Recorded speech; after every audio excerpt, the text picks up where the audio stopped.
بسم اللہ الرحمن الرحیم۔ السلام علیکم جناب۔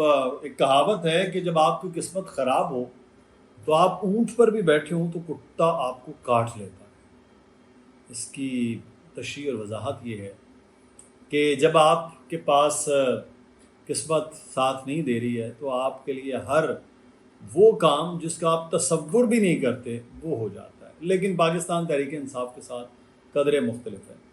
پاکستان تحریک انصاف کے ایک چیئرمین جیل میں ہیں، انہیں سزا ہو گئی، نااہلی ہو گئی، وہ اس وقت جیل میں موجود ہیں اور پارٹی تتر بتر ہو گئی۔ دوسرے چیئرمین عدالت میں کھڑے تھے اور ان کو معلوم ہوا کہ ان کے گھر میں پولیس پہنچ گئی ہے، انہوں نے چھاپا مارا ہے اور گھر میں توڑ پھوڑ کی ہے، ان کے بیٹے اور بھتیجے کو مارا ہے، بقول ان کی بیگم صاحبہ کو بھی مارا گیا ہے، گھر کے شیشے دیواریں توڑی گئی ہیں اور فوری طور پر وہ عدالت سے نکل گئے۔ اب یہ سارا معاملہ ہے اور کیس چل رہا ہے انتخابی نشان کے معاملات کے حوالے سے۔ چیئرمین وہاں موجود ہیں، علی ظفر وہاں پر موجود ہیں، تمام وکلاء۔ تیسرا معاملہ جو آج ہم ڈسکس کرنے جا رہے ہیں وہ ہے کہ پاکستان تحریک انصاف کے کچھ کارکنان، ممبران، عہدیداران جو سابقہ وہ رہے ہیں وہ آئے ہیں، تو انہوں نے کہا ہمیں تو پاکستان تحریک انصاف کے الیکشن جو تھے اس کا ہمیں بتایا ہی نہیں گیا، اناؤنس ہی نہیں کیا گیا۔ ہم پاکستان تحریک انصاف کے بہت پرانے ورکرز ہیں اور ہم نے الیکشن میں حصہ لینا تھا، تو الیکشن تو یہ ہوئے نہیں، یعنی پی ٹی آئی کے الیکشن کے حوالے سے، اور وہ ایک ایک کر کے چیف جسٹس کے سامنے پیش ہو رہے ہیں۔ اب ان تینوں معاملات کے حوالے سے ہم بات کریں گے۔ پہلا تو بیرسٹر گوہر خان کے گھر جو حملہ ہوا، سب سے مزاحیہ جو چیزیں آپ کو دیکھنے کو ملتی ہیں نا فیس بک پر، یوٹیوب پر، وہ ہوتے ہیں اسٹیج ڈرامے۔ اسٹیج ڈراموں میں بڑی زبردست قسم کی جگت ہوتی ہے، اور جو اچھی جگت نہیں کرتا نا اس کے ساتھ دوسرے بہت برا کرتے ہیں۔ آئی جی اسلام آباد ہیں اور ناصر اکبر صاحب، وہ انتہا کی پھیکی کرتے ہیں جگت، اور انتہا کے پھیکے بیان دیتے ہیں۔ ان کا بیان ہے کہ پولیس معمول کی کارروائی پر گئی تھی اور ہمیں یہ معلوم ہوا کہ اس گھر میں کچھ اشتہاری لوگ ہیں، اور جب پتہ چلا وہاں پر کہ یہ بیرسٹر گوہر خان کا گھر ہے تو وہاں سے وہ واپس آ۔ اتنا سا اسلام آباد ہے، اور جن ایریاز میں وہ رہتے ہیں پوش ایریاز، اسلام آباد کی پولیس کو ایک ایک بندے کا گھر معلوم ہے، اور بیرسٹر گوہر خان کا گھر کون سا ہے وہ چیئرمین پی ٹی آئی ہیں اور ان کے بارے میں پتہ ہی نہ ہو۔ مطلب اتنی پھیکی جگت، اتنا پھیکا بیان۔ مطلب آپ تھوڑا کچھ اسکرپٹ رائٹر رکھیں اپنے پاس، کو آپ کو اچھی کوئی چیز بیان کر کے دے دے، کچھ بتا کے دے دے، نتھنگ، آپ کے پاس کچھ نہیں۔ مطلب آپ کہہ رہے ہیں پھر کہ دوسرا کہتے ہیں اشتہاری وہاں پر تھے۔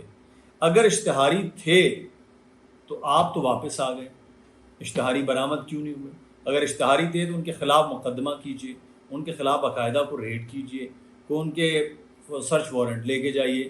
آپ کہہ رہے ہیں بیرسٹر گوہر کا واپس آ گئی، یعنی ایک اور آپ نے پھیکی گئی کہ قانون سے بالا تر ہیں بیرسٹر گوہر اگر ان کے گھر میں اشتہاریوں کی آپ کو اطلاع ملی۔ کمال ہے۔ مطلب ایسا آئی جی رکھا ہوا ہے کہ پنجاب پولیس کے ماضی کے داستان اور قصے اور کراچی کی پولیس کے داستان اور قصے شرما جائیں اس کے آگے۔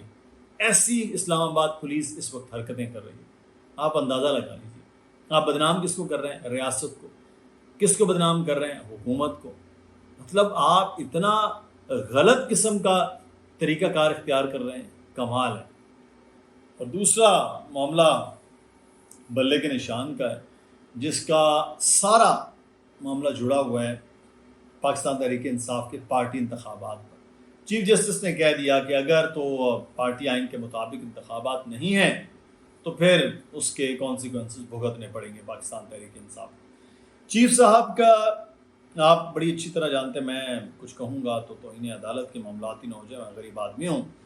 تو چیف صاحب کا جو نقطہ اور جو اس وقت طرز ہے وہ کسی اور کا ہوگا تو ہاتھی بھی گزر جائے گا، اور اگر پاکستان تحریک انصاف کا ہے تو مچھر بھی گزر کے دکھا دے اس راستے سے تو وہ مان جائے۔ تو اس وقت سارا دار و مدار وہاں پر آ گیا۔ بہرحال پاکستان تحریک انصاف نے جو بلے باز کا ایک گیم کرنے کی کوشش کی ہے، اس پر بھی الیکشن کمیشن تل ملایا ہے، اور الیکشن کمیشن اس وقت پریشان ہے، اور انہوں نے کہا کہ یہ دھوکہ کرنے کی کوشش کی گئی ہے۔ پاکستان تحریک انصاف جو پارلیمنٹیرینز کا ایک معاملہ کر لیا ہے۔ تو جناب یہ اب بلے اور بلے باز والی جو گیم ہے، اب یہ دیکھتے ہیں کہ دونوں آگے سے برابر چل رہے ہیں۔ ہاں پی ٹی آئی اکیلی ہے، سامنے سپریم کورٹ ہے، الیکشن کمیشن ہے، ریاست ہے، پولیس ہے، اور پھر کچھ لاڈلوں کے جو کرتا دھرتا ہیں وہ ہیں۔ تو اس جنگ میں کس کی فتح ہوتی ہے، آپ کی رائے ضرور درکار ہوگی۔ اپنی رائے کا اظہار کیجیے گا۔ اپنا خیال رکھیے۔ اللہ حافظ۔